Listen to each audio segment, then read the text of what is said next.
I am very thrilled and honored to introduce Nan Rothwell to you.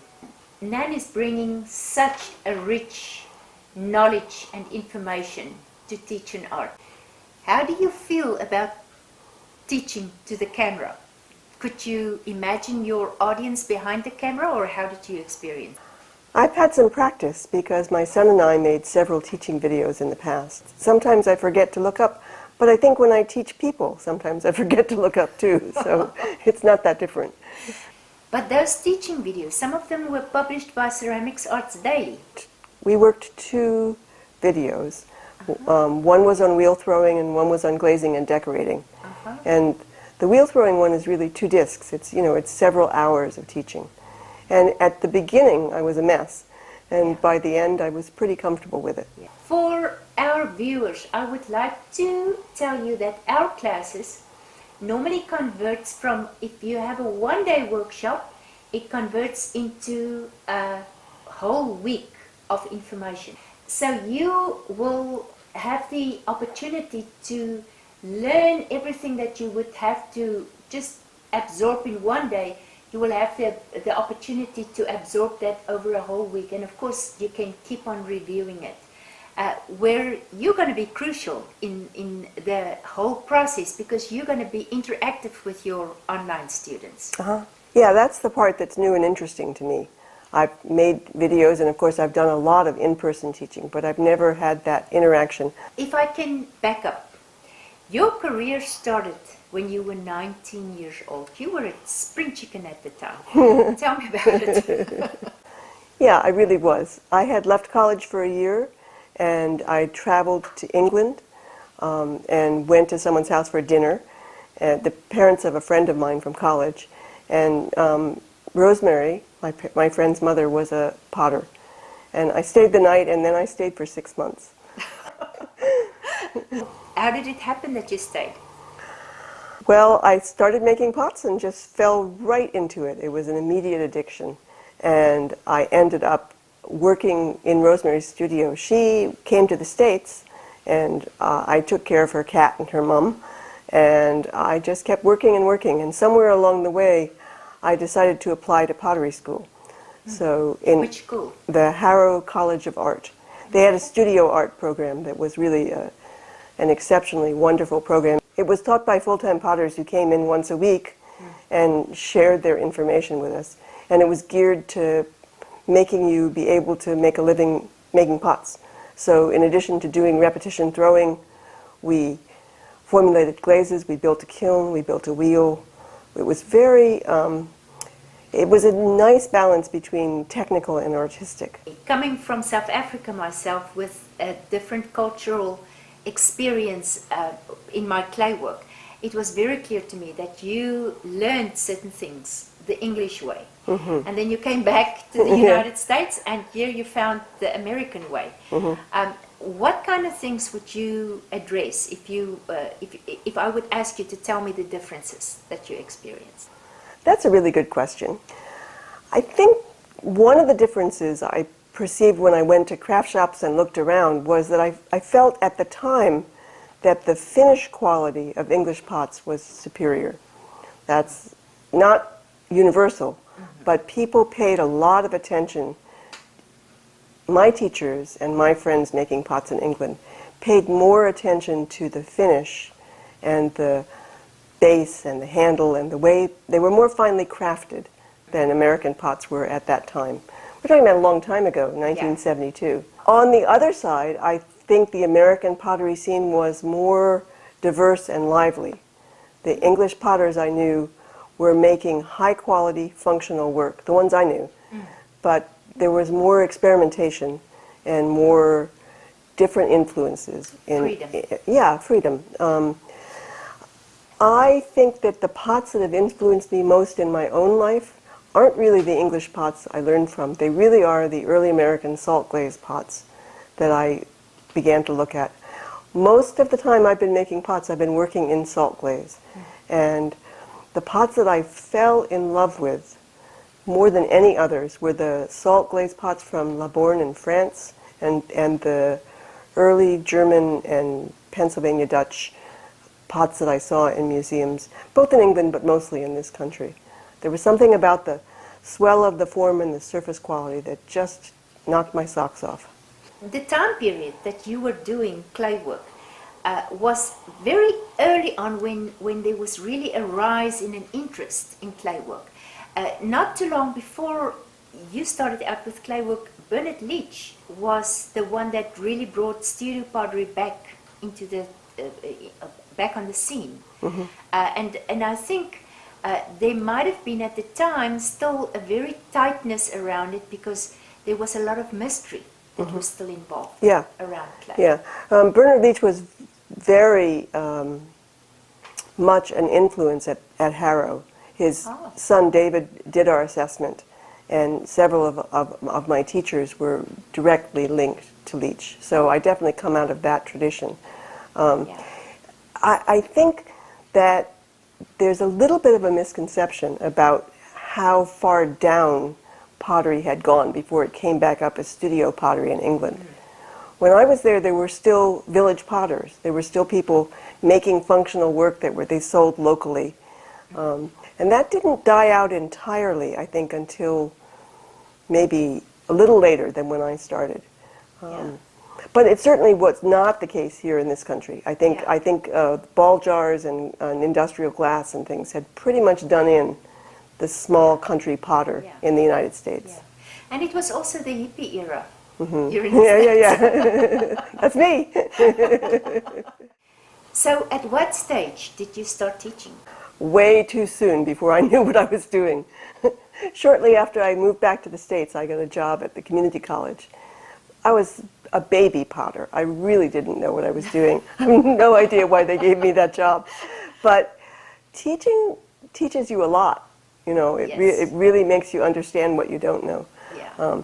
So I did that for a while and then taught private classes in my own studio.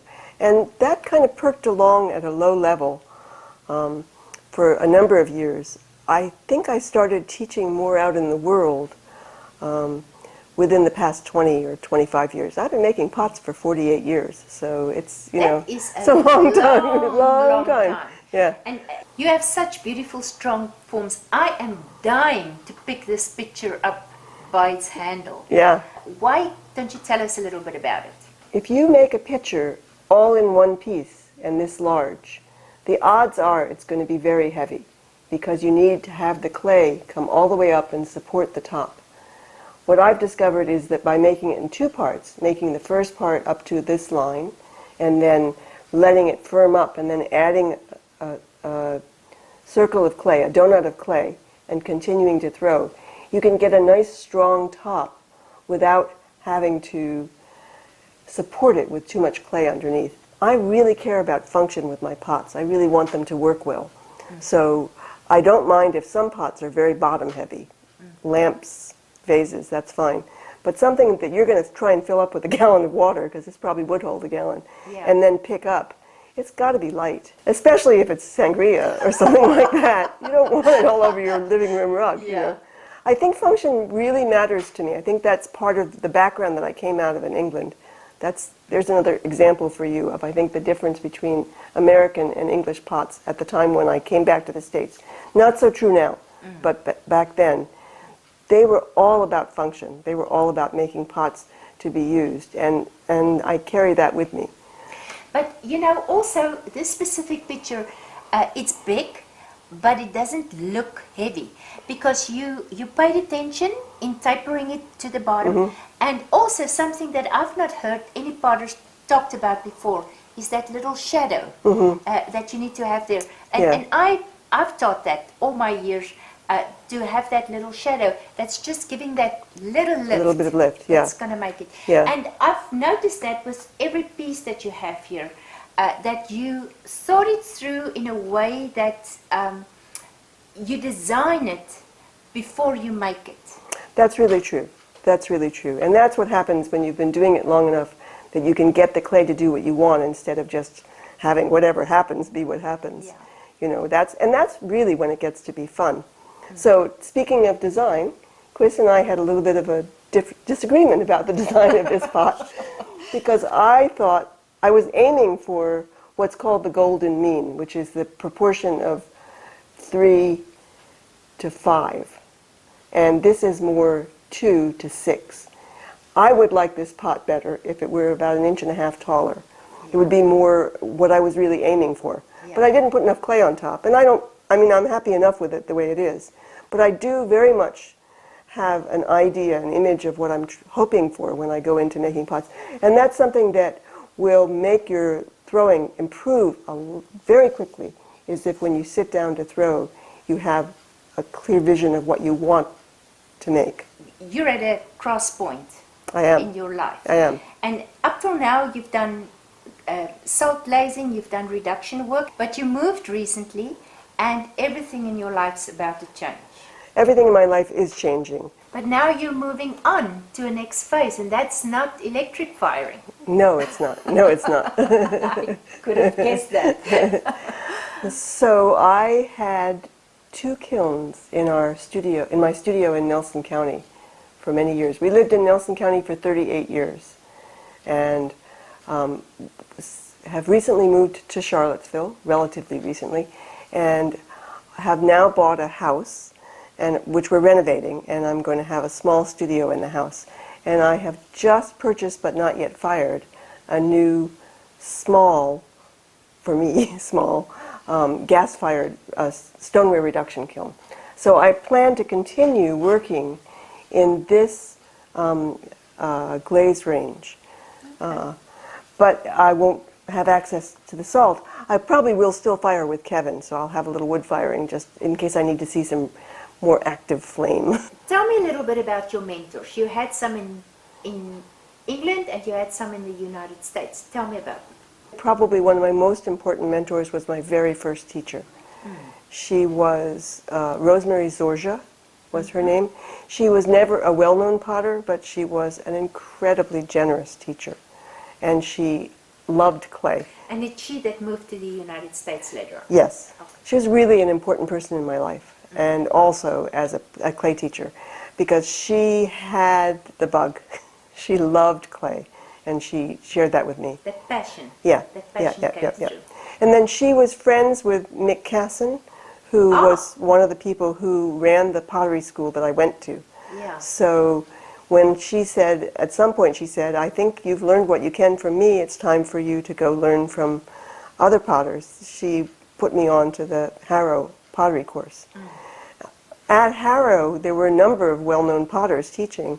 I think the ones that I felt the most affinity to as teachers, I really, it's hard to say where you trace your techniques, but I think what really mattered to me in later years is how they acted as teachers. Mick was a fantastic teacher.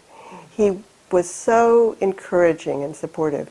There was a teacher named Wally Keeler, who is still alive and still making nice pots. No, he's not. Yeah, and he was wonderful, wonderful teacher. In fact, there wasn't a bad teacher there. When I realized that I was older than my teachers had been at Harrow, and that if I was going to pass along this gift that they'd given me, I better get on it. So that was when I began to teach more out in the world. I'd taught my own little classes. I taught, community college, community center kinds of classes, but I thought maybe it was time to spread that a little farther. What is there, because you're extremely generous with your information, and also I think to this day, and I've experienced it this past week, you are still willing to take in information. Oh, completely. Yeah. Yeah. Student for life. Oh, completely. Absolutely. Yeah. As a tangent, when my children were small, I stopped making pots for about 10 years. And I went back to college. I had dropped out of college and was an adult student, and then I got a bachelor's degree, and then I got a master's degree. And none of it related to clay.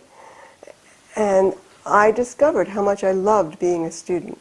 The whole thing of continuing education and adult learning and things like that.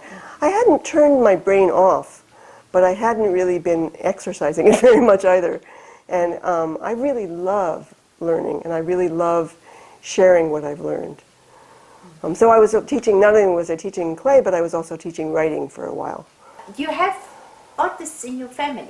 I do. In fact, my mother painted, my father sculpted, my brother painted, my sister-in-law, that's not exactly my family, is quite a well-known painter, Junko Uno Rothwell. So when the bug bit you, those years, it was not really a surprise. It was totally a surprise. It was you? completely a surprise. My family always divided ourselves neatly down the line. The ones who were artists and the ones who were not. And I was completely a one who was not, in a visual sense. Yeah. I'd been enchanted with theater, and I'd worked a lot in theater. In fact, that's when I first went to England. It was to apply to theater school. But I had never, ever thought of myself as a visual artist at all. And I think the reason that clay stuck for me as much as any other single thing was that I wasn't good at it, that it was a struggle. I don't mean to sound arrogant, but I'd always been pretty good at school without having to work too hard. And most of the things I'd ever tried in my life had not been a big struggle. And starting to try and center clay and learn to make pots was very intense, and I was not good at it. It challenged you. It challenged me, yeah. And I think by the time I got through that, I can do this thing, then I was hooked. What kind of influence did NCECA have on you, and places like the Potters Council? You know, I have a number of friends who were potters who were local, but I really didn't have much tie into the larger world of pottery until I started reading clay art. Through clay art, I learned about the Potters Council, which was just forming. And after it had only been going a few years, I got invited through a clay art colleague to be on the board of the Potters Council. And that's the first time I ever went to NCECA. The clay art fed me into the world of internet connections with pottery. And then the Potters Council really expanded my world in the American pottery scene. I served on the Potters Council board. I was actually president for a year. And in going to NCECA, I met people whose work I'd seen in magazines and whose names I'd heard but who I'd never met before. So that was very helpful for me. The other thing that it did was it opened up possibilities of teaching more, because I had been teaching for a while in, you know, the local guilds and things like that. But I met people while at NCECA, including the wonderful folks who own Amico. So I started doing demos for them. They're the people who introduced me to wiggle wires and who supported me by helping sponsor me to come to NCECA. And I think as being on the Potters Council board, I then attended several of the conferences. And I've taught at 3 Potters Council conferences. And it's just really, I think that was really what opened me up to the larger world of pottery. And I think the internet really is a whole new way of people being able to research, being able to learn, being able to teach. I think it's amazing. It's very different. Yeah, there's a big mentoring group for potters. The wiggle wires that you were talking about is part of our class right now, and you clearly have a love affair with wiggle wires. Yeah, they're really fun. I was introduced to wiggle wires by the folks at Amico. I was doing a demo for them on the trade floor at NCECA, and their buyer, Sherry, came to me and said, "Try this, what do you think?" And I started playing with it, and I just fell in love with it. They wanted me to leave. They were ready for the next person, and I didn't want to leave. And then I think I told you this story, but we went traveling for 2 weeks. This was in Phoenix, and my husband Carter came out, and we went to Grand Canyon and Zion and Bryce, and we did a Western National Park tour. And every night as I went to sleep, I was imagining making pots with wiggle wires and how you could make pots with wiggle wires. So by the time I got home, I had invented a number of things, a few of which actually worked. Yeah. But as I explained on the video, you don't have to buy pottery tools. You can make your own. So Nan, you also have a family. Would you mind telling us about it? I'd love to. In fact, I always show pictures of my family when I do slideshows. It's important to me for people to realize that they are the center of my life, and that really my pottery work would not be able to have happened without them. My son does my website. My daughter used to help me with many aspects in the studio. They've been very supportive, but really the person who has made my life as a potter possible is Carter. He helped build the studio. He helped me build my kiln. He did a lot of the heavy work along the way. And then more recently, since he sold his own cabinet shop, he's become the bookkeeper. He mixes the glazes. He's really an integral part of my whole pottery life. I would like to really thank you for putting the trust in TeachinArt and put the trust in me and Chris to come out to our house. You know, we are not exactly Americans. We Americanized a little bit, but we still have our cultural changes, and Nan had to learn some of my food that you might have known it a little bit from the English background that we have. But it's always for us a big honor if we have somebody coming into our house and that is willing to put herself into our hands, or her or himself into our hands, and present themselves as a teacher. Put your knowledge and skill into our hands. We really thank you, and we're looking forward to your online class. Yeah, so am I. Thank you, Chris.